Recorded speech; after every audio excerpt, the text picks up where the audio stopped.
Selamat sore, Bapak dan Ibu. Di sini ada yang, di sini semuanya IB atau any VC, venture capitalist, startups, founders? Ada? Oh, you are startup founder. Kalau saya sih sebenarnya simple ini sih, saya lucky, saya hoki banget lah gitu, lahir di tahun yang tepat gitu ya untuk melihat the booming of .com hari itu di late 90s gitu. Dan saya lulus tahun 2000 dan hari itu saya pikir I was pretty late coming into a tech scene gitu, karena tahun 98 99 di Amerika Serikat itu udah lumayan lah apa beritanya gitu, that you know this startups doing this, that startup doing that. Jadi judul hari ini is the next cycle. Kita bicara startup investment, startup growth, startup valuations itu tidak lepas dari cycle yang ada di macroeconomics yang berhubungan juga dengan capital markets, yang berhubungan juga dengan private equity, berhubungan juga dengan bahkan kripto. Kalau sekarang kita lihat kripto itu trennya mirip banget dengan capital markets ya. Tahun 2014 saya diundang oleh Telkom Indonesia untuk membangun corporate ventures yang bernama MDI Ventures hari itu.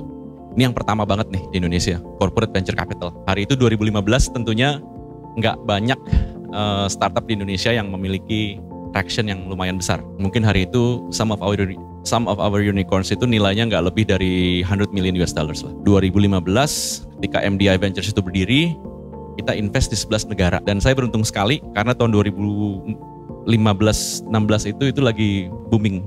The market was bullish. Kita invest di perusahaan pre-IPO di Jepang, perusahaan pre-IPO di Australia, perusahaan cyber security dari negara yang mungkin tidak sering didengar di Indonesia, dan kita juga invest banyak banget di Silicon Valley.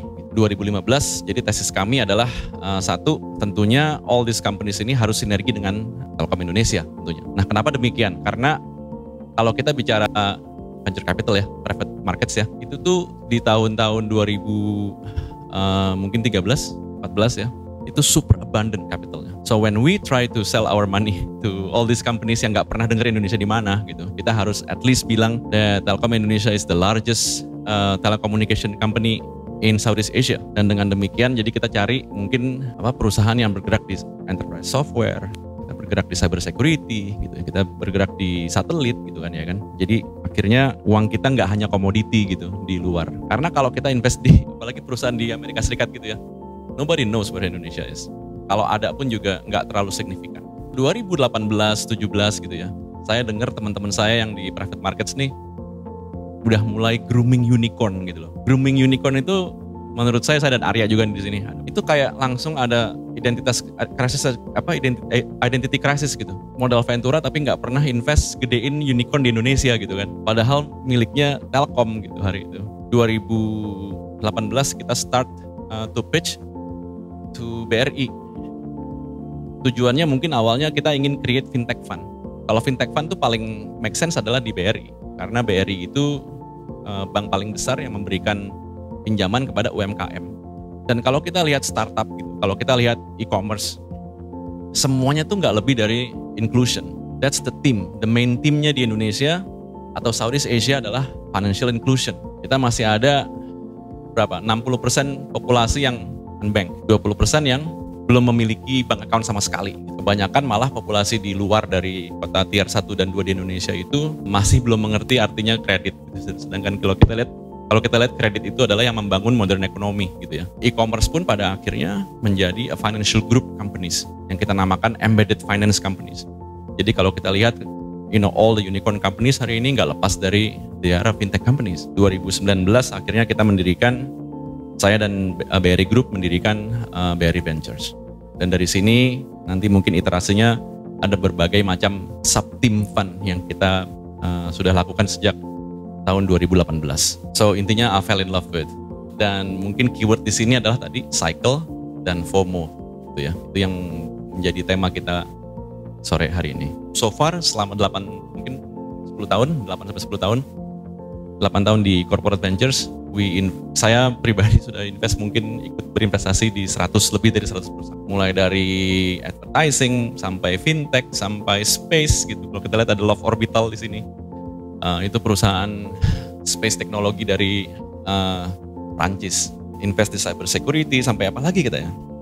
Any AI yang kita mungkin di sini belum ada, kita sudah melakukan eksplorasi ke sana gitu. Tahun 2015 sampai tahun 2019. Dan beberapa perusahaan ini tentunya menarik banget gitu ya, diperhatikan gitu jalannya karena hampir beberapa kriterianya mirip gitu. Dan kalau kita bicara startup, kita nggak lepas dari berbicara mengenai runway, kita bicara growth, dan semuanya ini di-fuel dari the market boom of awal tahun 2010-an, 2009 sampai 2019 gitu ya. Semuanya racing menjadi unicorn. 2019 ada 5 unicorn dari Indonesia. Dan ini menarik banget karena kita melihat phenomenal growth dan Indonesia finally on the map.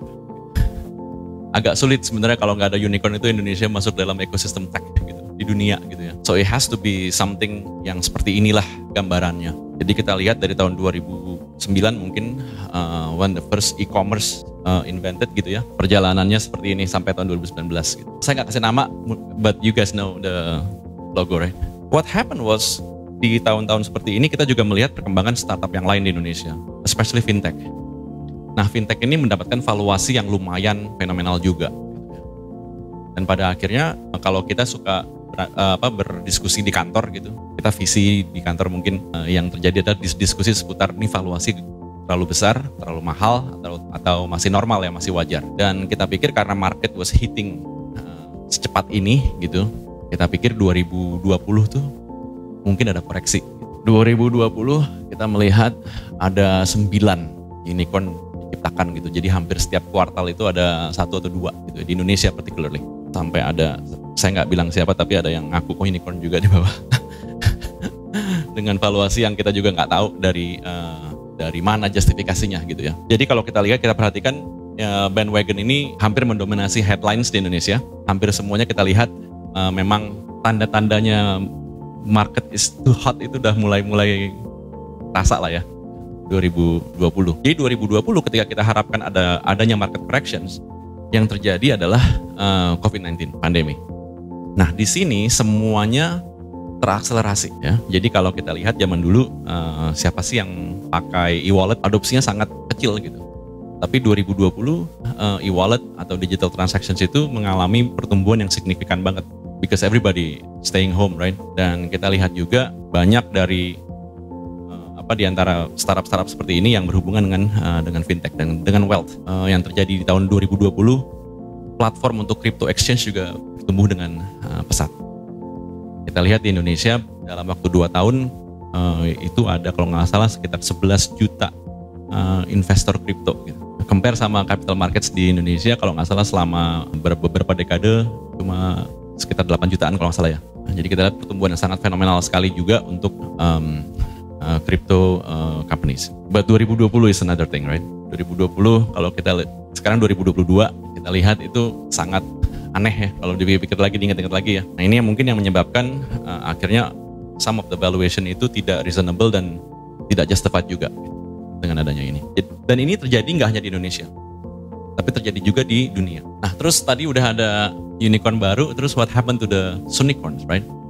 Jadi ada yang pernah dengar Sunicorns nggak sih? Soon to be unicorns. Ini perusahaan-perusahaan yang nilainya 100 juta US dollar ke atas.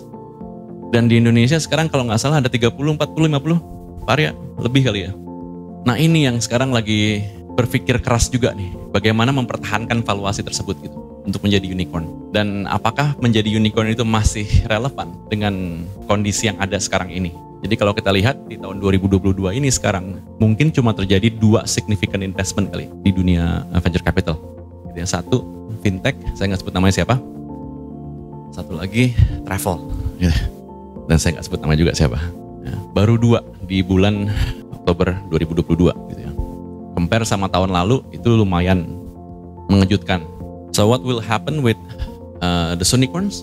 Survival of the fittest. Kita akan melihat di tahun 2023 all the Sunicorns yang melewati krisis ini akan menjadi unicorn yang lebih tangguh dibanding unicorn sebelumnya. Banyak perusahaan yang dilahirkan di saat krisis, kita tahu ya.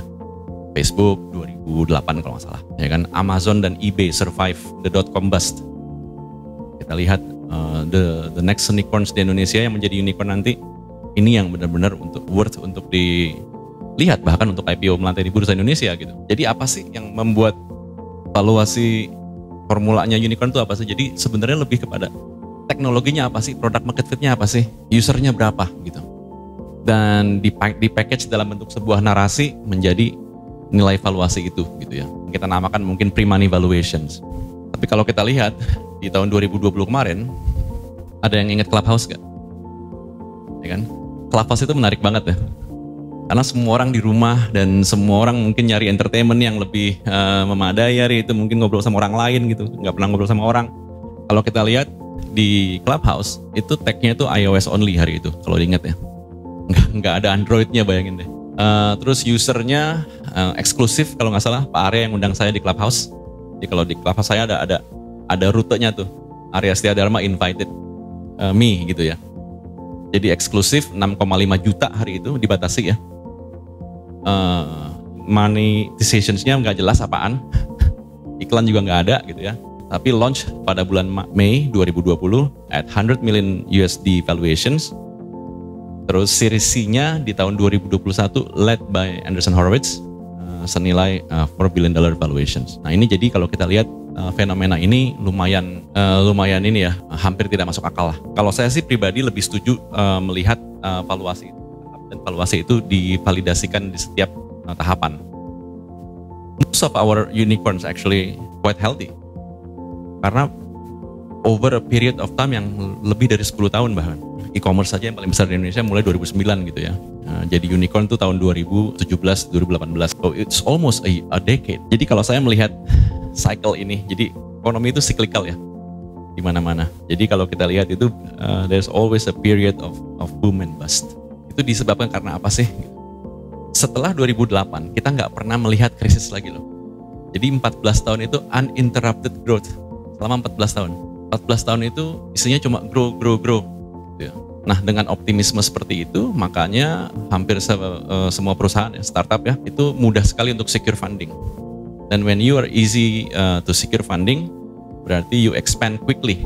And when you expand quickly, setelah itu baru talent, the local talents baru naik dan yang lain-lain sebagainya. But the market's getting too hot. Kita tahu ini, ya kan, cycle ekonomi seperti ini. Dan ketika bust, tentunya kita melihat ada koreksi di dalam private markets. Jadi kalau kita lihat sekarang yang terjadi di dunia adalah semua mengalami kontraksi, even di private markets. Dan private markets itu mengikuti capital markets juga. Jadi sekarang mencoba bertahan dan ada beberapa perusahaan startup yang pada tahun 2020 misalnya tidak secure the funding, nah itu yang lebih berbahaya, yang in trouble right now mungkin. Gitu, karena runway-nya sudah habis. Ada juga yang tahun 2020 kemarin mungkin bertahan untuk tidak melakukan ekspansi. Gitu. Dan ketika yang lainnya slowing down, dia yang ngegas gitu. Jadi kalau kita lihat cycle seperti ini menarik sekali gitu ya. Dan ini juga terjadi ketika banyak unicorn juga yang mengalami down round di dunia, nggak cuma di Indonesia. Ya. Nah kalau kita lihat tapi nih, cycle seperti ini 2021 kemarin, itu tuh peaknya IPO, peaknya SPAC, peaknya investment, dan peaknya capital market hampir.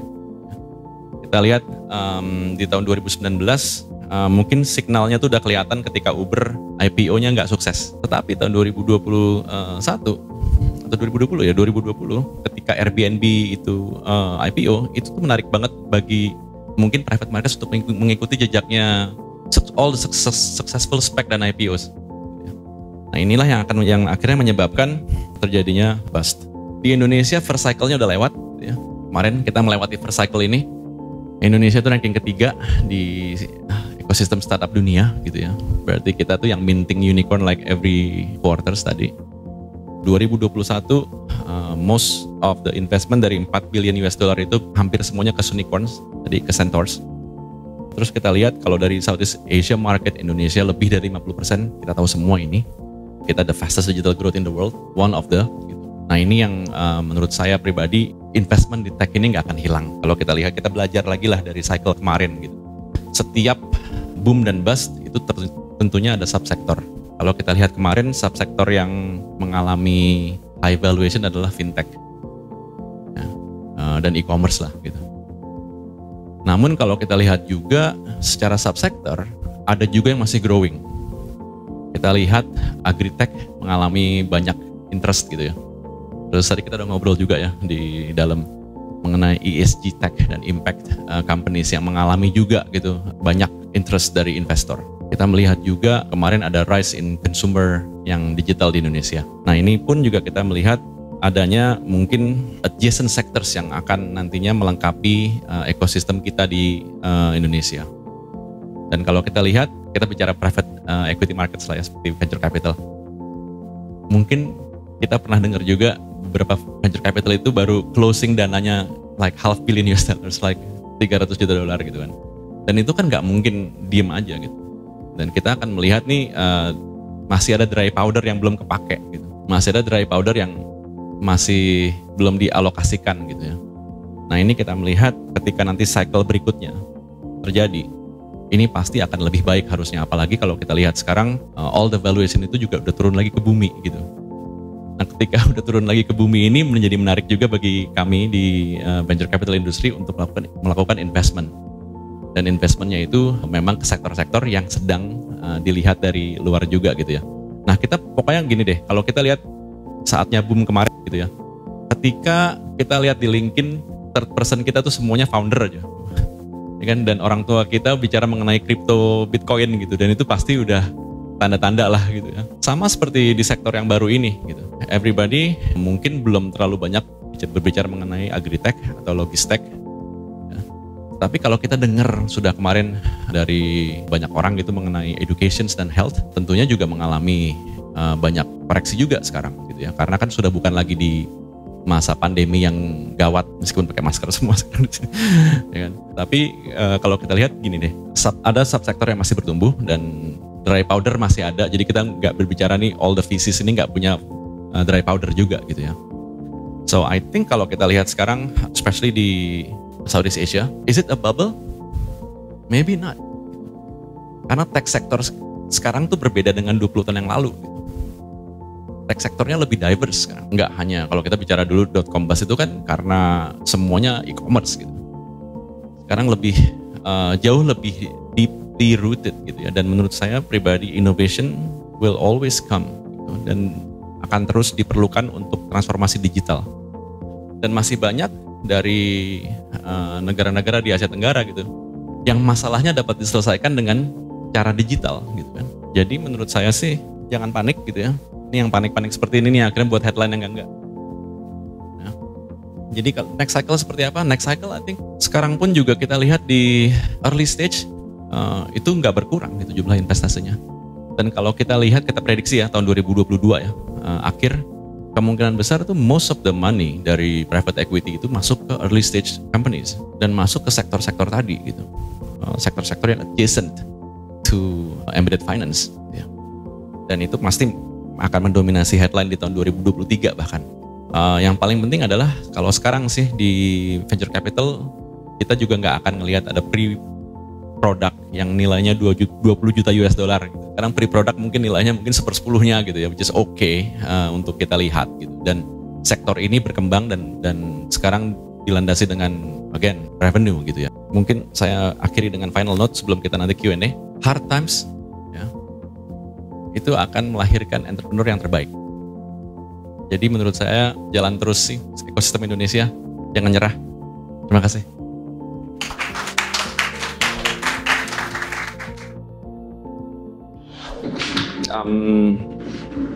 Right now we are looking at the second, entering the second cycle of Indonesia startups. I'm not gonna say easier, but now it's more structured. You know, the way founders pitch their ideas. Back in the day, 10 years ago, when you are a founder, and because the way we see startup companies is founder driven. So I guess, back in the day, all the VCs invest in Mark Zuckerberg instead of the social media product itself. Right now, we are looking at alumni from all these, these tech unicorns in Southeast Asia. There are plenty of them got out from their former employment, create their own startups, and we have many successful stories that, this one founder serving one segment of the market that has been underserved by their previous employer. So I guess by the end of the day, it's rather an art than analyzing the P&L itself, because especially in startup sector, everything is based on how the founder execute the ideas. Ideas is cheap, right? A lot of people has a lot of ideas. I don't know if you remember back in the day, there's a lot of ride-sharing app in Jakarta and outside Jakarta. But finally, Gojek has the ultimate execution on how to execute the ideas itself. There are many approaches to this, right? There are one VCs that I remember in this rumor, right? Go through LinkedIn and look for fresh graduates from Stanford and offer them money to come home. I mean, that's a story like maybe 5-6 years ago. I think they still do. And especially if you have a good pedigree, some money will invite you to come home, right? But I made a bet too with one founder from local university, just because he was a graduate, from one unicorn company that I won't say. Usually that's the better bet than having someone starting companies with no startup background whatsoever. Because it's all about the growth mindset and how agile you are to navigate these uncertain times.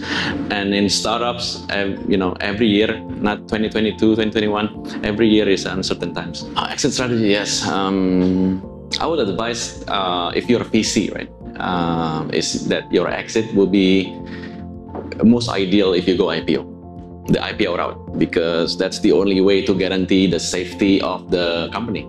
Gini, I don't know, capital markets, I'm not a capital market guy, tapi Indonesia nih komposisi sahamnya nih sama-sama aja nih selama 20 tahun terakhir dia terus gitu kan.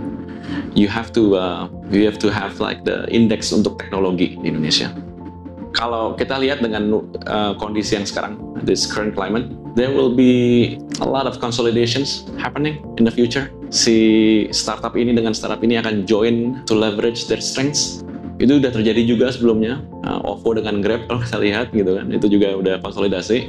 There will be smart acquisitions juga terjadi. Malah menurut saya pribadi, untuk investor, I think tahun depan itu the year of exits. Ideal exit apa enggak, kita nggak tahu gitu ya. Tapi if you're an early investors, you will get it. Karena saatnya si M&A ini jalan. Kita lihat ada satu unicorn yang mungkin sekarang udah mengakuisisi banyak startups gitu, untuk valuasinya lebih terjaga gitu ya. This is my trick, at least waktu di MDI, ya kan. Kita cari dari Crunchbase, because we were young investors back then, 2015, dan mandat kita 70% was outside of Indonesia.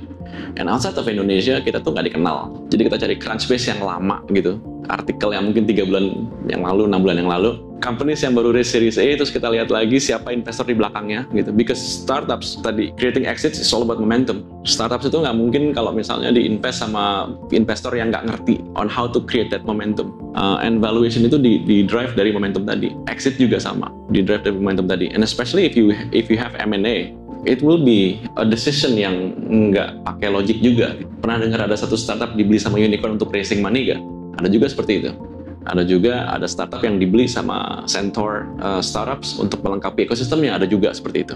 Ada juga startup yang udah mulai goyang gitu ya, dibeli sama kompetitornya juga, ada juga yang begitu.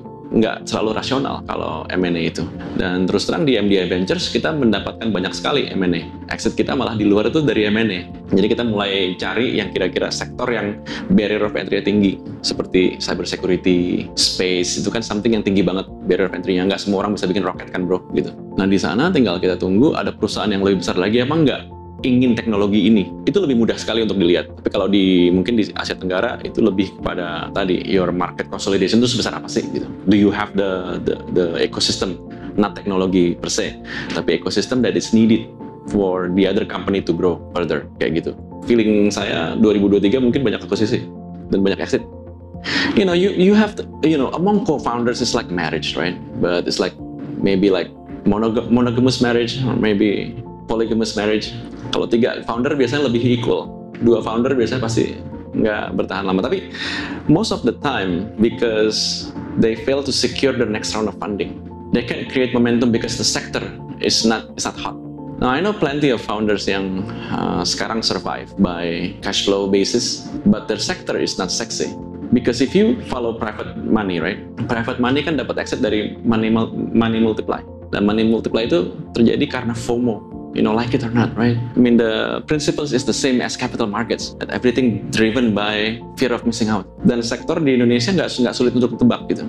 Pertama e-commerce jelas, ya kan? When you have sellers and buyers, hari itu mungkin you want to digitize all the SKUs dari ITC misalnya atau any other wholesale malls masuk ke sini, then you get buyers yang biasanya dari luar kota ke sini. And then the next ada, of course you need some form of digitized payment. Then after that you need something to grow your business, right?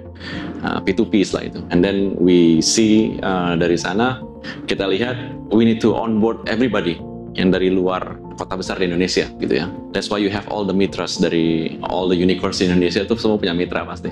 Dan all these mitras is helping them on board the digital transformations. Nextnya apa? Of course, there are challenges in logistics. Not everything can be shipped outside of Java atau procure goods from outside Java. Costly, right?